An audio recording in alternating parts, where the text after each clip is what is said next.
एक सज्जन हमें मिले, कहने लगे हम पहले बहुत दान पुण्य करते थे महाराज, बहुत दान पुण्य करते थे, पूजा पाठ करते थे, अब हम सब बंद कर दिया। हमने कहा क्यों कर दिया? बोले बहुत धोखा हुआ हमें, हम किसी और उद्देश्य से देते हैं, लोग दुरुपयोग करते हैं। तो दूसरे क्या कहेंगे, ठीक किया, आजकल जमाना ही ऐसा, नहीं देना चाहिए। ये बड़े चालाक लोग हैं जो नाटक करते हैं, अरे इनके धंधे हैं। और वो कहते हैं इसीलिए मैंने तो बंद कर दिया महाराज। अच्छा, लगता तो है कि बड़ी सही बात कह रहे हैं, पर सही नहीं कह रहे हैं। हमने उनसे धीरे से पूछा, हमने कहा भोजन करने से पेट कितनी बार खराब हुआ? तो बोला कई बार। हमने कहा भोजन बंद कर दिया? बोले भोजन तो बंद नहीं किया हमने, व्यापार में घाटा होता तो क्या व्यापार बंद कर देते हैं? दान पुण्य ही मिला था बंद करने के लिए। हाँ, यह है कि भोजन करने में पेट खराब हुआ, जिस चीज से हुआ उसे छोड़ दिया, दूसरी चीज लेने लगे। जहां धोखा हुआ तो वहां ना करे, दूसरी जगह करने लगे। दान पुण्य व्यापार करते हैं। तो जिसके जीवन में दान की महत्ता होगी, सेवा की महत्ता होगी, स्वभाव में होगा। बिच्छू और संत की कथा हम लोग सुनते ही हैं। बिच्छू ने कई बार डंक मारा, पर संत पानी में बहते हुए बिच्छू को हाथ पर रख लेते। किसी ने कहा कि बाबा ये बार बार डंक मारेगा, ये अपना स्वभाव नहीं छोड़ सकता। तो संत ने कहा कि जब बिच्छू अपना स्वभाव नहीं छोड़ सकता तो संत अपना स्वभाव कैसे छोड़ दे? यह है असली प्रेम। ये कंस का प्रेम असली नहीं है, ये प्रेम का, धार्मिकता का दिखावा है। मौत की बात किसी ने कह दी, इतने में ही धर्म चला गया, प्रेम चला गया। इसलिए भाई लोग कहते हैं कि प्रेम में हम मर मिटने को तैयार हैं। प्रेम में लोग कहते हैं हम मर मिटने को तैयार हैं। और ये कैसा प्रेमी है कि जिससे प्रेम करता है उसी को मिटाने मारने को तैयार है। इसका अर्थ है यह प्रेम नहीं है। ये प्रेमी तो कहता है कि हम चाहे ना रहें तुम रहो, और ये कहता है कि तुम आज ही मरो ताकि हम बने रहें। ये प्रेम है, ये धार्मिकता है। वसुदेव जी ने देखा संकट का समय, तो वसुदेव जी ने कंस की प्रशंसा की। ये नीति है। कई बार काम बिगड़ रहा हो तो ऐसे लोगों की तारीफ करना मजबूरी हो जाती है।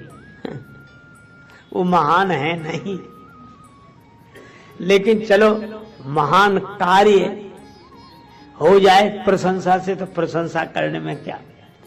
अरे आप तो पुरुष हैं और आपको यह शोभा नहीं देता, और आपको देवकी से डर नहीं है, देवकी के 8वें लाल से डर है। तो इनकी जैसे जैसे जो 8वें लाल का जन्म होगा मैं लाकर आपको दे दूंगा, आप उसे मार देना। कंस को लगा कि बात ठीक है, अभी बदनामी भी होगी और ये ठीक नहीं। बोला अच्छा जाओ घर में रहो, पर रखवाली रहेगी, सब देखते रहेंगे। अच्छा, अब ये कथा बड़ी अजीब है, बहुत विचित्र कथा। आराम से वसुदेव देवकी जी अपने घर में रहने लगे। कंस के पहरेदार रहते थे, पर हमारे महात्मा देवर्षि श्री नारद जी पहले तो भवन में ही रहते थे, फिर तो कंस ने उनको जेल में डाल दिया, बंदी गृह में रहो। एक लाल का जन्म हुआ, वसुदेव लेकर आए। कंस ने कहा कि मेरी इससे कोई शत्रुता नहीं है, मुझे तो 8वें की जरूरत है। वो लौट गए। मैं नारद जी की बात बता रहा था। नारद जी गए एक कमल का फूल लेकर, और इधर से गिने 1 2 3 4, फिर उधर से गिने। कंस ने कहा क्या हुआ है बाबा? नारद जी ने कहा कि हम गिन रहे हैं कि 8वीं कौन सी है, इसमें कमल की 8वीं पंखुड़ी कौन सी है। तो अष्टदल कमल था, जिधर से गिनो, एक इधर से करो तो उधर वाला 8, इधर से एक गिनो तो उधर वाला 8, बीच से गिनो तो बीच वाला 8, और ऐसे लगता था कि वो 8वां तो सब में है, और बात भी सही थी। जो 8वां है, जो भगवान है, वे तो सब में हैं। पर कंस ने दूसरा अर्थ लिया कि इसमें तो पहला भी 8वां हो सकता है और 8वां भी पहला हो सकता है। तो उसने कहा कि अब एक को भी नहीं छोड़ेंगे, मिटाओ, सबको मारो। अच्छा, अब ये बात बड़ी अजीब लगती है कि नारद जी ने और विचित्र काम किया, भी बेचारे बचते भी उनको। और देखो, कभी कभी अटपटे ढंग से काम करने होते हैं।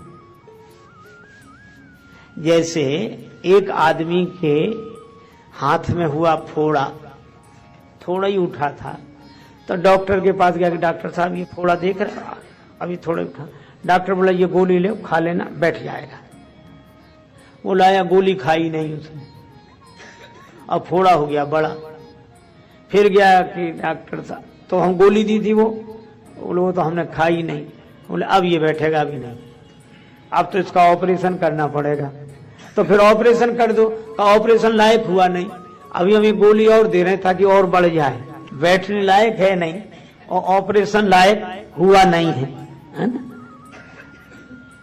तो अब वो जो डॉक्टर फोड़े को मिटाना चाहता है, वही फोड़े को बढ़ा रहा है, ऑपरेशन लायक बना रहा है। बस यही बात है। नारद जी ने कहा कि कंस, तुम्हारे मन में जो अभिमान का फोड़ा हुआ है, पाप का फोड़ा हुआ है तुम्हारे जीवन में, वो उपदेश की गोली से बंद होने वाला तो है नहीं। और पाप बढ़ गया लेकिन ऑपरेशन लायक हुआ नहीं है, और भगवान ऑपरेशन करना चाहते हैं, इसलिए हम ऐसी गोली दे जाते हैं कि ये जल्दी बढ़ जाए ताकि ऑपरेशन जल्दी होए तो समाज का भला होता है। और वही हुआ। वसुदेव जी और माता देवकी कारागृह में, बंधन में। अच्छा, आजकल लोग क्या कहते हैं कि महाराज हम इतने झंझट में हैं, इतने बंधनों में बंधे हैं कि हमें टाइम नहीं मिलता, हम भजन कैसे करें, भगवान का स्मरण कैसे करें। देखो, जिन्हें भजन करना होता है वे कर लेते हैं, और जिन्हें नहीं करना होता है उन्हें कितना ही मौका मिले तो नहीं करते। ये कथा यह बताती है कि हम तो घर में रहकर भजन नहीं कर पाते हैं, घर के बंधन में रहकर भजन नहीं कर पाते हैं, और वसुदेव जी और माता देवकी तो जेल में रहकर भजन कर लेते हैं। अच्छा, जेल से घर तो कुछ ठीक ही होगा, पर यह कथा यह कहती है कि हम बंधन में रहें, जगत के बंधन में रहें, पर परमात्मा के बंधन में रहें, बंधन में रहकर वंदन करते रहें।